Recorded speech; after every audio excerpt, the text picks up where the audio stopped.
is not the future that we imagine for our children. And generations to come. But this could be their reality and ours if we don't act now. Littering is ruining our lands and oceans. Literally. It's killing marine life and suffocating ecosystems. Polluting the water and soil that we depend on for our very existence. Who cares? I do. I care. We do. I do. Samoa cares. Climate adaptation, resilience and enhancement of Samoa. Effective waste management is achievable if we all just do our part. It's not too late. We can work together now for a healthier and cleaner Samoa. For a better tomorrow today.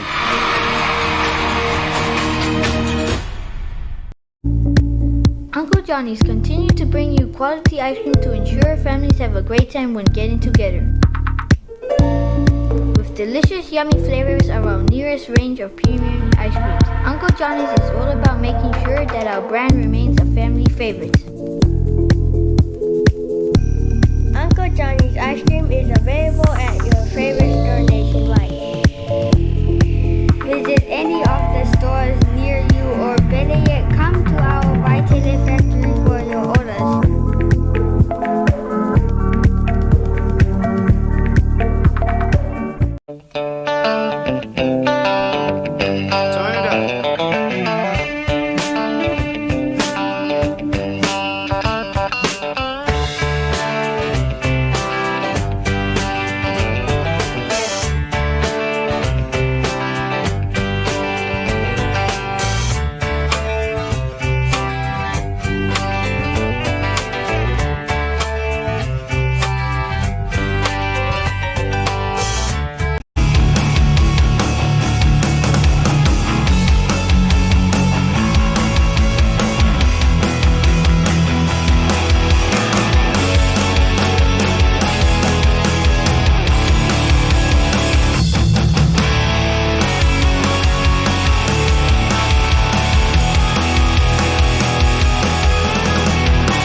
Puipuinga o le fulu masani. Pe a fai wa e a afia ia unga le fulu masani. E fautuaina le faatinoina o puipuinga nei. Pupuni lo fofonga pe a tale pe mafatua. Fufulu mama lima i temi uma. Fai lo tali fofonga i temi uma e puipuia mai ai isi tangata. Ia e nofo i le fale ma ia lava le malu lo. Tau mamao mai nofo anga tumutumu. E vavei le pipisi al fulu. Ta ofi le whanau mai le aonga pe a whai ualia e ni aonga le fulu. Tau mawhatatau, ma ia tele le vai e tau mafa. Inu ni fuala au mea tinga pe a fiva pe tinga le ulu. Mo le whanau, ia inu tala vai e peo na fautua ina e fo mai. Ta ofi le pepesi le fulu. Mo nisi whaamtalanga, whaafso tai le matanga luenga i le ono o po le valu se lau ono whawha o.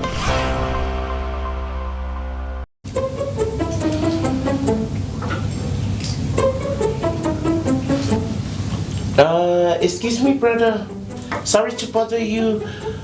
What are you reading? Just a very important book from Utah. Oh. Brother, ka wole kusia. Se ole ka yala nga mo ka kole au sui fa yu ngike le Utah. Oh, yeah, you're right. Sorry. O esi la fio mo fai niuna sanga sa uti ngatu pele Utah sino le useful lima unity.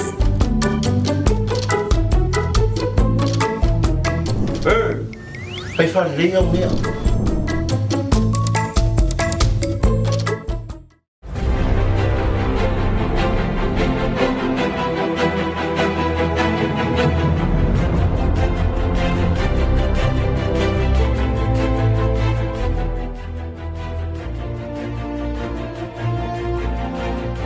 E whataalofa mwhawhelo i atu i lau mai moanga Samoa, malpuleanga whaakipik po Samoa pia. Malon tau atai i tiu te mawhi aua le ne aso. Ai usi mai alau mai moa o nisi ni o whapopongo tato talo tau tai mo le ne aso tofi o le vai aso mua le ate vetu. Aso lima o te sema, lua afe, lua wha. Mo atu i tato talo le ne afiafi, si lia ma le tolu sifulu ngase o lo masalomia le afia i le tale vivini. Catalina Tovia mo le ripoti. I se polo kalame whalawi loa mtangal venga soifua malolo ina i nunga o penga te whailangi. O loo whai loa mai ai ele soifua tonu sile mtangal venga soifua malolo ina. Tangaloa Robert Thompson. E ono ngase wa whaamonia le maua le tale vivini. E be ona whalawi loa alo i ai mtangal venga le pipisi ai o lea whamai te tono le atunuu. Ia le vai aso foi te ren whalawi loa ai le iai o se tatu mai whapea na confirm. O whamauni o wāwhia i le patasis ia ao nei le vai aso nei. Ia le o mautu mai ina o taulu mai foi nisi o samposa whapea o na watu i New Zealand mo susu e whamaunia mai e. Le whapopo pea o whainumera o i lato wāwhia. Le alawa i le teminei ia e ono le ua whamautu mai e awhia e male. Kako o i lima le whamautu mai e awhia e male kako keis mō mua ia le wono ai e lato ua. Mawhai ona whamaunia. E se ai ngase e tolu se furu ua masaramia o lo awina atu ala tau siaki mō suesuenga i atunu i whafo. Whamaumonga ro ia i le teminei i le masina lava lea o ki topanga ai mai a November. Wa over ma le tolu sifuru la tau foi ta o suspect masalumia over ma tolu sifuru o ia i tulanga lea o le masalumia fo le wa afia i le televivingi ma o matawina pe loanga i pe lunga i le whamaumonga. Ta ua e tanga loa o la pata inga ia le whai o tui pui pui ai mai se whana witi e pui puia ma tau fia ai le pepisi o le whamai. O le kemingeila mo kako o le fio lolo kako pui pui pui o le petasas. Ma se la wale ama kako le ongo vai aso a ngai lunga. A pe o kamakila i e la roifo le ongo vai aso makua. Ia le foi ave a popole ongo e a fia ngo fia kele ia e wharau le kuranga le foi o kalevini. Ia whapea mo kamakile ia e whainga ko pui pui. Whaktuanga mai le matanga luenga i a whaatina tui pui pui o whana witi a wao i la tau ia e pito i tinga ina pe a awhia i le whamai. A wā o aunga fo i o whamai leo le taliving e kukusa lava maunga o furu masang e a maka fo le pepe o kingo whawhia whiwa ki ngā le uru a maka whakarekale whale fia ai tūra whapenga ia mai ai rola i o nina iaso a matarona malosi le kale ia e whasosolo ala le malosi le kale lea i o whalongkroa makanga i ele ko i ngā kale fo le pe kale ai mole mai se lava ke mi le kale ma vai kongo e le si saunga le pe i fonga le ma vai kongo ko kale ia pe la ngai ka u e salomia la wa fia i le kale vini o le ia wa iona matai tu a un le tale vini ne ia pui pui o e malo a inga mai le fa mai o le ta wa le fa ia le tui pui pui e pui pui ai le tangata mai le o i o onga le tale vini ma o atu ai i tulanga e fa fainga tai ma tulanga e fa le tonu ai le manava talina tovia mo le tautai. Nisi o tala, te ene le fonga fetalai, papali i li o ta eu masipau, tustusinga le Samoa Observer. Catalina Tovia, mo se telenga o le reports. Nea sasana se me vai atu nei sa atu si ai le newspaper Samoa Observer se tustusinga, e fa pia sa tau fia le fonga fetalai, papali i li o ta eu masipau, ma le minister le ofisa o whamsinonga, i le malai valele New Zealand, au fai malanga atu mo le whamo e moe o le vaenga whapufai a le whasa whatau tai e New Zealand. O nai whape la te le iwia si aki maasani ma lai waalele mo le saunga le mua pasese ma whamalanga inga. Pe ta iwa tali manino le awhianga le ministai ala i se pepo whamatalanga e nā te e nā ai lea whasala launga na ia tā ua e matua le whaamonia ia whamatalanga ma e le i se tūlanga whapea na tupu. E le i whisiringi a fo i la ua male ministai whamsinonga i le whaonga ina o la ata. O se whasara launga e pito tasi e au noa ma le whisiringi o la ua pe moni pe le ai. Ai le ngata i lea, o le tuu maua lalo ina aio i la ua ma le minister o no whamatalanga whaalumaluma. Na ia ta ua foi le papolenga i le mawalunga o to whinga o ngā lulue ai, ai ua tuu maua lalo ina i lea whaasara launga. Wa te tau wai ona avatu se whaasa o ngā whalawa I tele mo le sila fia le mamalo le atunuu. Talina Tovia mo le tautai. Lusu tasi tesi ma le 5 miliona tāla le tau o le waafou o lo fōfua lona whatauina mai mo fe malanga inga le atunuu I le vāu polu masavai. Katalina Tovia mo se whapopongo le reports. Se whailoa inga le minstam tangaluenga o ngaluenga te tele le malo o lo fiti wa ai ma le suiso upara official palemia ma le kapeneta le ia whaaria manino ai le fuafuanga wafe malanga inga I le vāu motu e lua. O Samoa le kung umua le Pasifika o le afa o ngā ai te vaa leo. Ming, Pasifika la haiki. O vaa nge ua levanga wha o ngā Pasifika la poa le I Australia ma New Zealand. O le vaa leo le Catamaran. Le vei pese a lia. Ia, le ala ua maua le vaa, le ala whaakari aku ia le kako se fongo kanga kapengeka. Ia e approve ai loa le kako vaa e au mai. Le wai ke umala va fa makalanga o la lako foi fa mangingo pan mia malang kapengeka. Ia nga mai lo le ka ko va ale e ferua I le vao mo fangua msalolong. Sa ue olo e luas futasi te se 5 miliona le tau le vaa ma ole a fatu peina e le pulenga wafu. O fa lo ele el ka ko pulenga wafu mkaulanga. Ya fanta la ko le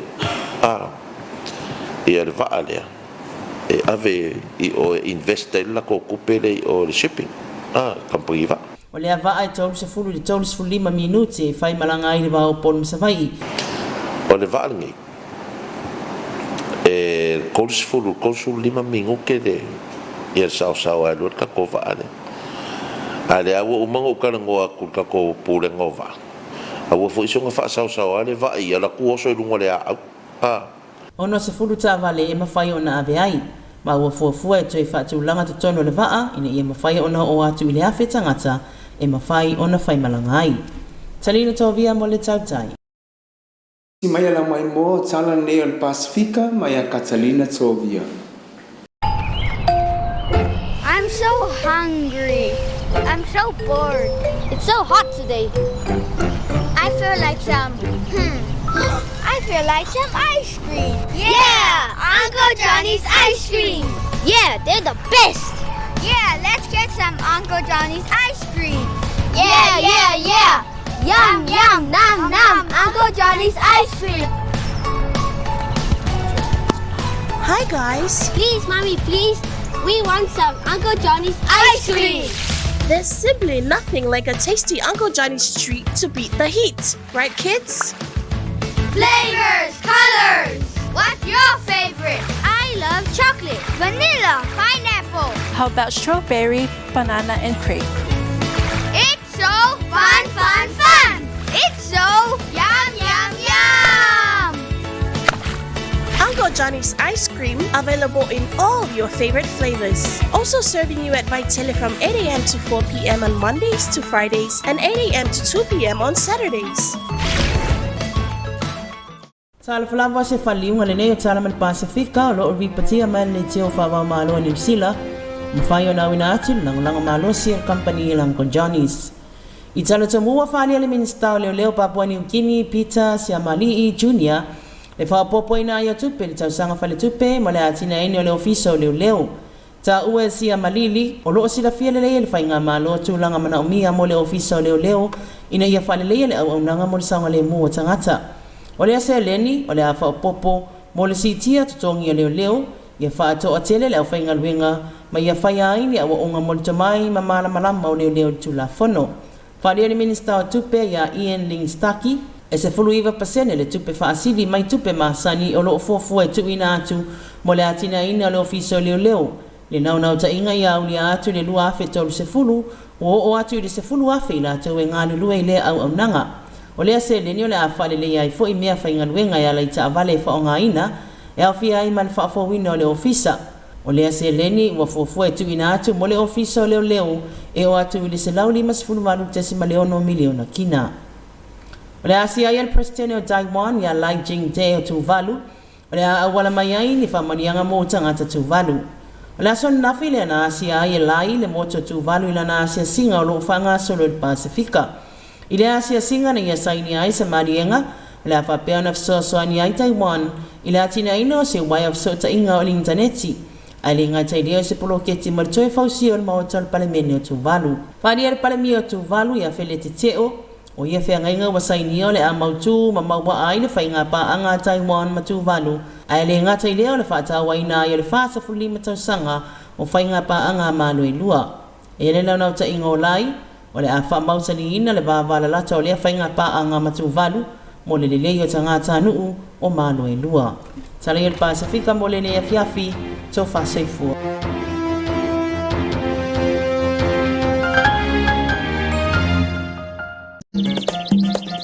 Juice for the animal loving kid.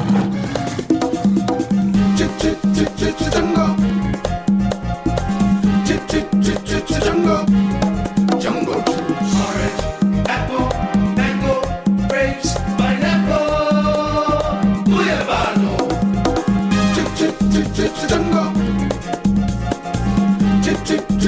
Jungle. Jungle juice. Exclusively distributed by Chan Mao Company Limited. Mai mo mai loa talo soifuanga le Kalesia Katoliko Laulangi faliuina e charity tuala le misio.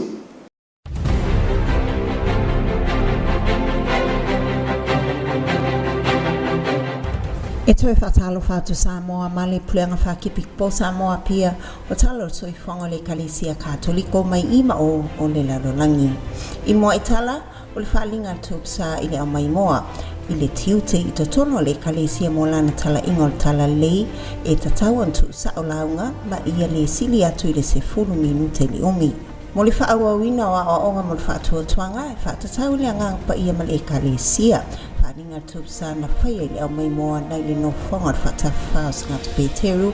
Whaatatau mo le latunga wenga whaatala lei atu i le anganga pa ia e ala i le launga ina o le upo le li ma le au nanga whaatino i totono le Kalesia na mua le ulua i tusia Peteru o le tupsa mo lava na ia whamtalaina le winga o le apostolo o ilatou e tala i atu ia te oi le tala le lei me le anganga o le li.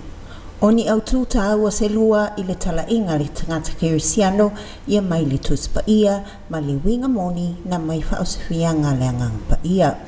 O le whiwhianga tala i atu le tala lei, toi whaamnatu o whaongaina o le upu evangelia, wa vailua ina i vainga au tuelua, pe a whailoa i so o se tasi tusi evangelia ne ma taio ma reko Luka ma Ioane, o luna winga o le tala le lei na tala ina Yesu, a oso i fuele nei Laulangi. Aiwi lava i lea, i le mai au le ulua i aso le eseta na whaonga mai ai le whaawinga ngafou o le tala le lei a Yesu Keriso. Le misteri o Paseka i lona maliu ma lona toi tu. Tu sia le apostolo ia Peteru whapea o te le maa i le whailoa ato le tala lei. O no le mana o le atua e mo le whaolatanga o tangata umai tale tonu iai. O tusi evangelia o lo ta ua e tala inga Yesu so oi matusi ale au apostolo o lo o wha awiwiina ia mo li mau mai ia o ngana mai le lii tau fia ai anga tau siam tulafono a mata mai polo inga le atua e se fulu se ia o i le tulafono fou le polo inga le alofa. O le apopo inga mo le awa oa o le tala lei i awa ne umi atu le 10 minuti e tawa tele. Ta tau i le awa o na whaatonga mo Kalesia mai le anganga pa ia e ta lai na e Keriso. Ia whailo atu Yesu ai le o le whaamoa lo tangata. O le ngaluenga mai le lotu malie ma le whaatuatua ina o oe i le ustai. I tala whapopo. Whalawalawe i lolowai na ave i soifua nisi mai pito no o a fia mai i Malaysia ma Thailand. Ripatia mai le tūlanga o lolonga i totono ma lo Malaysia ma Thailand o no ma mafo timonga ma savili ma losi na fua i le malili o nisi ma tafi e se isi vai ngole pito no.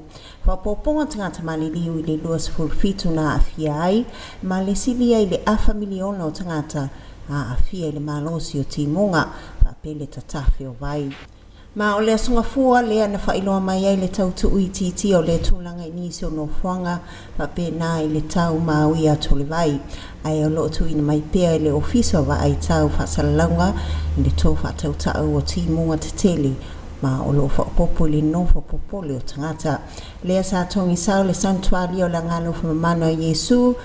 Leo lātou ngaluenga mo le pui ngor si o manga e ala i le lato san tua lio fatua mai a tui fasalango talwai nei mai le pitonu na moli ai se fi au taua mo i tato uma i le au fatotua fa manatu le fuanga le atua mai a un tofi ia i tato e tausi fa pele lo tato lalulangi le fetalia inga i le wafe ngai o tangata malona si o manga fa manatu pele tama pa ia mo i tato uma le au a inga o le atua tato tatalo tu mau mo se file mo le lalulangi mo tangata poponga tia mai so se maftianga i talafaiu le aso fa mamalo Maria Immaculata i tau sangata i tasi le aso walo te sema lo tato sulfanga Maria Immaculata e whaaloa ni ai Maria le waia te ia kalasia o le ola mama au noa malenga sala o kalasia na tuuina i ai le atua sisil ese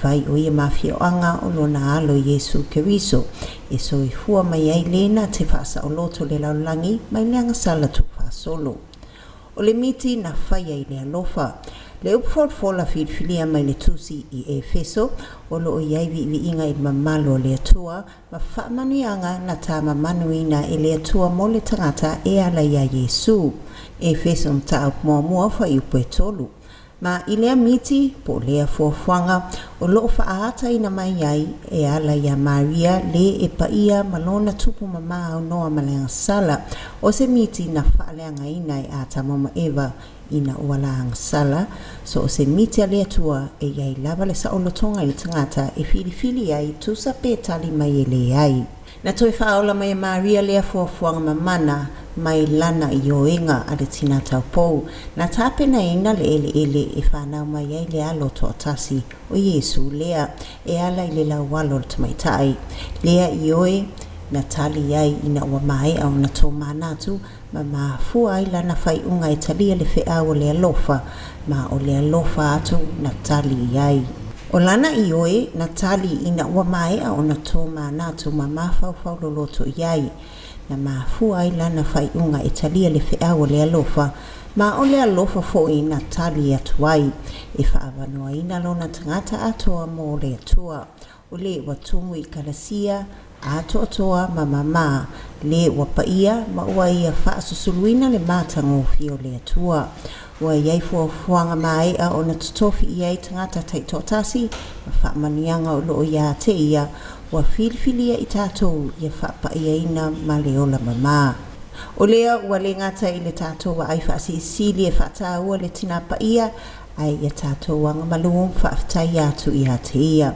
O upu whala i awa tamatu psa o le asu sa asau nei i tūtu i nai fo ina mōli o le filemu le asu sa lua o le ate vetu i masani o tā ua o le sulu fe pulafi o e pete le ema.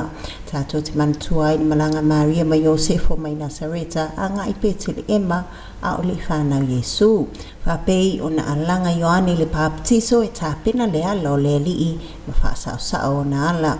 Suenga lea i o tātou mawhauwhau i a whaasau ina tātou wa mionga i mawhai o na avesea mionga ngasala po o a mionga ele mai le atua. O le fia mata mua so se a wala e te sue ina i a mawai o le malosi e te tau whaleanga mwhawaivai ai ma manu ai le isi uso a tangata. O le mana o na o fo i le oa ma lo fie so se i tuai ngā tau i whaalatua e totongi atu i a te oi. O lea i afsosone tina pa i o Maria e tā pena i tātou te whasanga i lea lofa sisili ese e ala ia Yesu le whatula au al malo le atua. Maria pa iai le isa un sala talu lo whato atupu. Maria pa iai le isa un sala talu lo whato atupu. Talo sia i mātou o sulu whai atu i ati oi. O tala i orso i whonga le Kalesia Katoliko, whaatai tele langlang sua mai le Jan Mouse Company Limited. Whamanuele atua i a Samoa Malipuleanga, tō whaso i fua.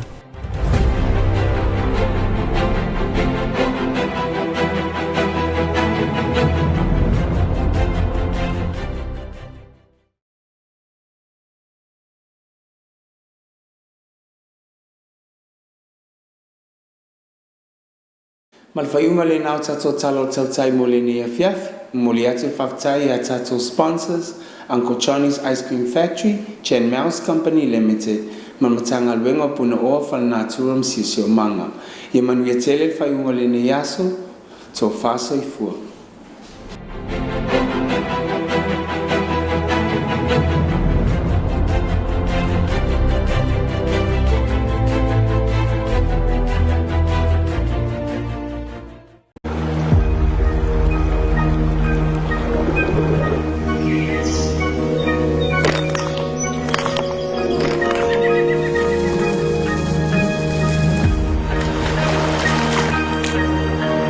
This is not the future that we imagine for our children.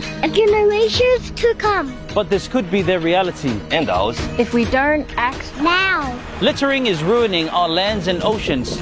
Literally. It's killing marine life and suffocating ecosystems. Polluting the water and soil that we depend on for our very existence. Who cares? I do. I care. We do. I do. Samoa cares. Climate adaptation, resilience and enhancement of Samoa. Effective waste management is achievable if we all just do our part. It's not too late. We can work together now for a healthier and cleaner Samoa. For a better tomorrow, today.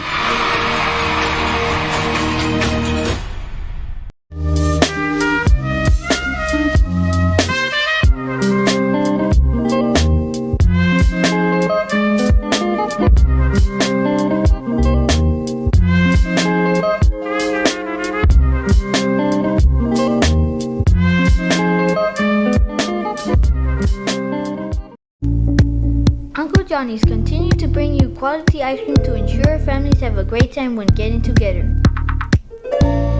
With delicious, yummy flavors of our nearest range of premium ice creams, Uncle Johnny's is all about making sure that our brand remains a family favorite. Uncle Johnny's ice cream is available at your favorite store nationwide.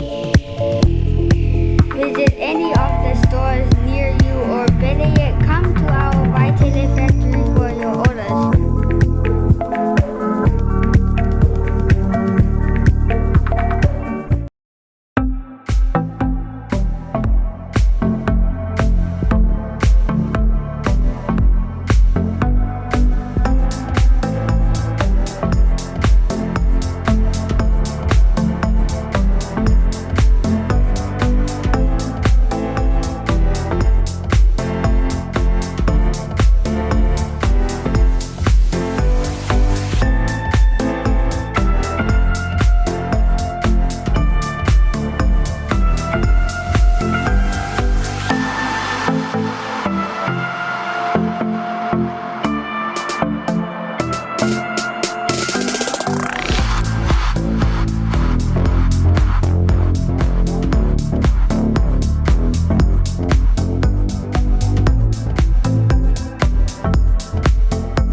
Puipuinga o le fulu masani. Pe a fai wa e a fia ia unga fulu masani. E fautuaina le whaatinoina o puipuinga nei. Pupuni lo fofonga pe a tale pe mafatua. Fufulu mamali mai temi uma. Fai lo tali fofonga I temi uma e puipuia mai ai isi tangata. Ia e nofo I le fale ma ia lava le malu lo. Tau mamao mai nofo anga tumutumu. E vavei le pipisi al fulu. Ta ofi le whanau mai le aonga pe a whai ualia e li aonga al fulu. Tau mawhatatau ma ia tele le vai e tau mafa. Inu ni fuala au mea tinga pe a fiva pe tinga le ulu. Mo le whanau, ia inu tala vai e peo na fautua ina e fo mai. Ta ofi le pepesi al fulu. Mo nisi whaamtalanga, whaafso taile matanga luenga I le ono o po le valu se lau ono fafa o.